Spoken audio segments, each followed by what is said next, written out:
Some other stuff you saw about going in. Here, let's do Matt Kazee first. You want to sit over here, Matt? We got pulled over today, following one in the Bilderberg car. Yeah, I was following a Bilderberg car and then started honking at We were coming in. All right, I want to hear this. Tell me that after Matt. Matt, sit down. Tell me about driving in the side parking lot. What happened?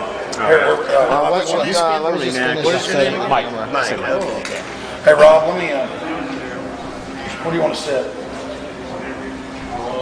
You just let me know when, Rob. Okay, I just gotta figure out how to turn this. Sit on this. Where you gonna go? All right, I got a chance to actually infiltrate Bilderberg as far as possible. Mike drove by and he said he was driving in, and a bunch of people were there saying, no, don't go in. But I decided that it would be best to at least try. As an investigative journalist, it's better to go for the story, so that's what I knew I had to do. And we drove in, and we just happened to catch a spot where there weren't a bunch of cops. Apparently somebody had just gone in, and we had a little clear zone. Drove all the way up to the checkpoint, took a right into a parking lot, and parked directly across from the checkpoint, where they're bringing all the folks in and checking them with the Secret Service. And we were there for about 45 minutes. The Fairfax County Police came over and talked to us. And we were not on Hilton property or Marriott property at that point, so they couldn't do much with us, and they actually took up for us. The Secret Service came down and said, get these guys out of there, and they said, well, we can't because they're not trespassing on the Marriott. So they had to call what we found out later was the FBI building. We were sitting in the parking lot of the FBI building filming Bilderbergers coming in and out. And it was just quite an amazing experience. Got a lot of footage from behind the scenes. And I will have to give it up to the Fairfax Police because they did take up for us, and Secret Service had to contact the FBI before we finally got kicked out of there. And we were able to stay in there at least 45 minutes. Got a lot of footage that's going to be hitting the net as soon as possible. So it was a great experience. As an investigative journalist, this is bar none the top experience for me. I mean, I've covered quite a bit for InfoWars, and I have to say I've never experienced anything like this. The security there was unbelievable.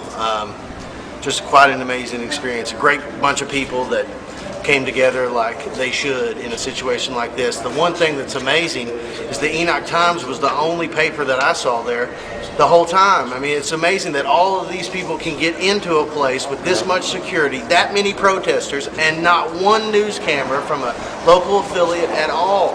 What's happening in this country when it's investigative journalists and just common people who are coming together to expose criminal elite once and for all.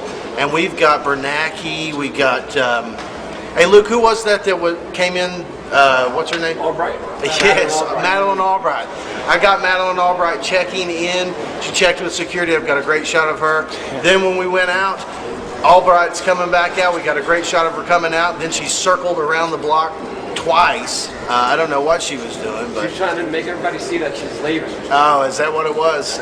She was a pretty interesting character and waving at the crowd, but we got some great shots of that. So just a great weekend, and you know, I think Alex and Team InfoWars and We Are Change for really raising the bar in investigative journalism, and just keep up the good work. Thank you. Yeah, Matt.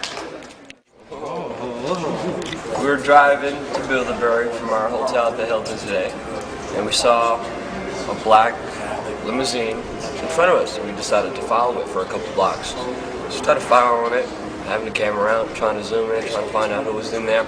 Really couldn't find out. And we saw it going right to the Bilderberg hotel. Started following them, and then as soon as the car was making a turn into the hotel, we just started honking, and everybody outside, we got everybody's attention. They got the cameras out, started cheering, screaming at the person who was attending the Bilderberg meeting today. We started honking. We didn't go into the Bilderberg hotel, we pulled around, and then we had Fairfax Police Department stop us, and then they asked us for ID, registration, and insurance. We gave it to them, and they just said, all right, have a good day. Bye. They didn't let us go.